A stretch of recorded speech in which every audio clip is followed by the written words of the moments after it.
Good morning friends. आज Sunday special बघूया आपण अळणी मटण. म्हणजे मटणची आमची डिश बनवायचा प्लॅन आहे, पण तुम्हाला अळणी मटण कसं बनवायचं ते आम्ही दाखवतो. आजची रेसिपी आई बनवत आहेत. जे मटण तुम्ही पाहिलेलं ना त्याबद्दल मी तुम्हाला नंतर सांगेन.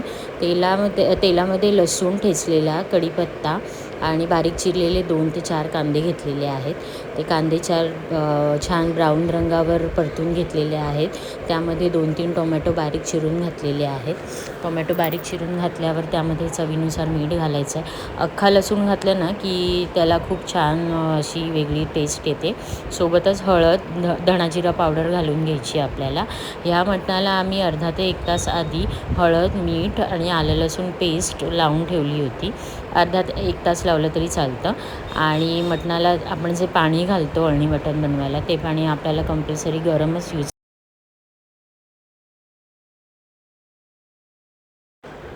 गरम पाणी घालून झाल्यावर आपल्याला याच्या 4 ते 5 शिट्ट्या घ्यायच्या आहेत.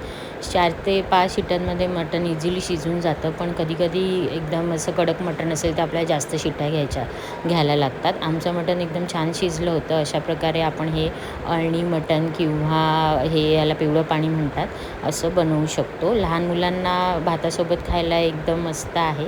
हे सर्दीसाठी खूप छान आहे. एकदा नक्की करून बघा. बाय.